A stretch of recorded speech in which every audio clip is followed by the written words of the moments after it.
सभी माता बहनों को आज मेरा सादर नमस्कार। जैसा कि पोषण रेखा पर हमें सहायिका की प्रोफाइल अपडेट करना है, तो हमने देखा कि बहुत सारी कार्यकर्ता जो है वो अब प्रोफाइल को अपडेट करने में कुछ किसी प्रकार इशू या प्रॉब्लम आ रही हैं। तो मैं आपको एक शॉर्टकट रूप से बताता हूँ किस प्रकार हम आंगनवाड़ी सहायिका की प्रोफाइल को अपडेट करते हैं। तो हमें सबसे पहले गृह भ्रमण के पास में लास्ट ऑप्शन ज़्यादा वाले पर क्लिक करना है। जैसे हमने इस पर क्लिक किया तो हमें यहाँ पर नीचे से चौथे नंबर पर AWH प्रोफाइल अपडेट करें ऐसा लिखा हुआ शो हो रहा है। इस पर हम जैसे हम क्लिक करते हैं तो हमें यहाँ पर एक फॉर्म के रूप में एक डैशबोर्ड खुल जाता है। तो इस पर हम सबसे पहले देखेंगे आधार नंबर, यानी कि जो सहायिका का जो आधार नंबर है वो हमें यहाँ पर आधार नंबर उनका जो भी है वो हमें यहाँ पर दर्ज करना है। उसके पश्चात हमें जो आधार में जो नाम है उस पर थोड़ा सा ध्यान रखना है। जैसे आधार में ध्यान रखने की बात कर रहे तो जैसे किसी का नाम पूजा है तो उसमें हमें P, यदि आधार पर कैपिटल है तो कैपिटल का ध्यान रखना है, और यदि स्मॉल है तो स्मॉल का वर्ड का हमें ध्यान रखना है। जो आधार में जैसा नाम है वैसा है सेम वही नाम हमें यहाँ लिखना है।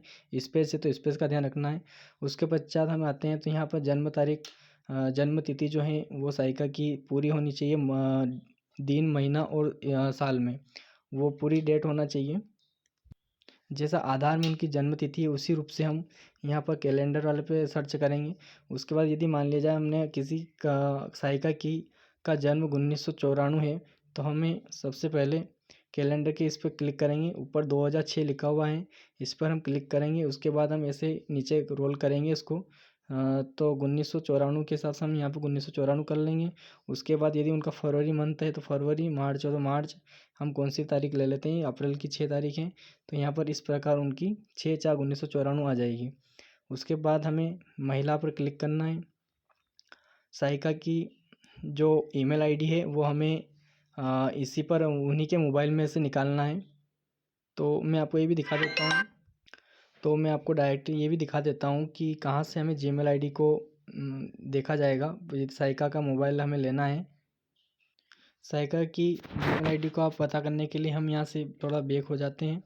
उसके पश्चात हम देखते हैं कि हमें यहाँ पर गूगल और जीमेल ये दो ऑप्शन दिखाई दे रहे हैं।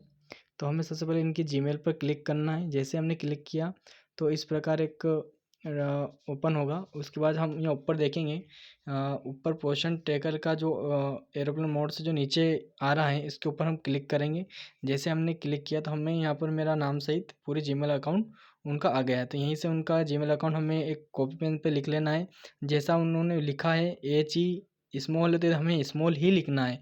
ऐसा नहीं कि हम कैपिटल भी लिख रहे हैं और स्मॉल भी लिख रहे हैं। जो जैसा लिखा हुआ जहाँ स्पेस है उसका हमें ध्यान रखना है।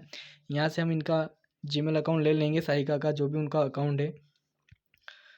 उसके बाद हम यहाँ पर जीमेल अकाउंट डाल देंगे। उसके बाद इनका मोबाइल नंबर जो है, जो विभाग में इनका जो मोबाइल नंबर अपडेट है वही हमें मोबाइल नंबर यहाँ पर डालना है। ये थोड़ा सा ध्यान रखें। उसके बजाय उन्हें कितने वर्षों का अनुभव है, अनुभव रखें। यदि उनको 5 साल का अनुभव है तो वहाँ पर हमें 5 ईयर का अनुभव रखना है। उसके बाद उच्चतम शिक्षा योग्यता, उन्होंने जो शिक्षा प्राप्त करी है उन्होंने क्या कर रखा, प्राइमरी कर रखा, सेकेंडरी एजुकेशन कर रखा, बैचलर डिग्री कर रखी है, मास्टर डिग्री जो भी उन्होंने करी हुई है वो हमें यहाँ पे लिखना है। उसके पश्चात आपका यहाँ पर देखोगे तो हमें यहाँ आंगनवाड़ी केंद्र हमें यहाँ दिखाई दे रहा है। इतना करने के बाद हमें ये पूरा डिटेल्स फर्स्ट फॉर्म भरने के बाद हमें डायरेक्ट सुरक्षित करें इस ऑप्शन पर हमें क्लिक करना है। जैसे आप क्लिक करोगे तो हमें यहाँ पर इस प्रकार का एक डैशबोर्ड दिखाई देगा, विवरण सफलतापूर्वक अपडेट किया गया। ठीक है। उसके बाद हमें कार्यकर्ता का बैंक के खाते का विवरण जो इस पर क्लिक करना है।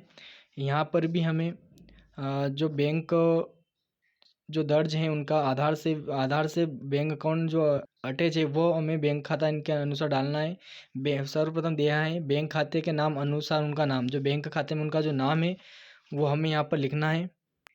जैसा उसमें लिखा वैसे लिखना है। उसके बाद हर बैंक का एक IFSC कोड होता है। बैंक पासबुक में हमें IFSC कोड भी देखने को मिल जाएगा।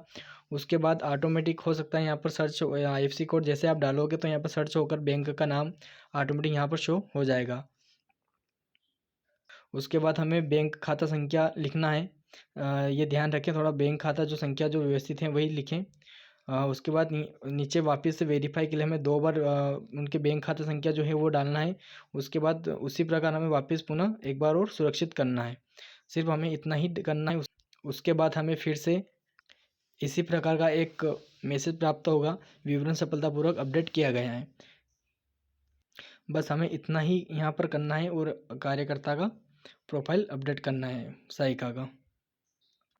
ठीक है, आपको सभी को लगभग समझ में आ ही गया होगा। पूरा वीडियो देखने के लिए आपको बहुत बहुत धन्यवाद। Thank you so much.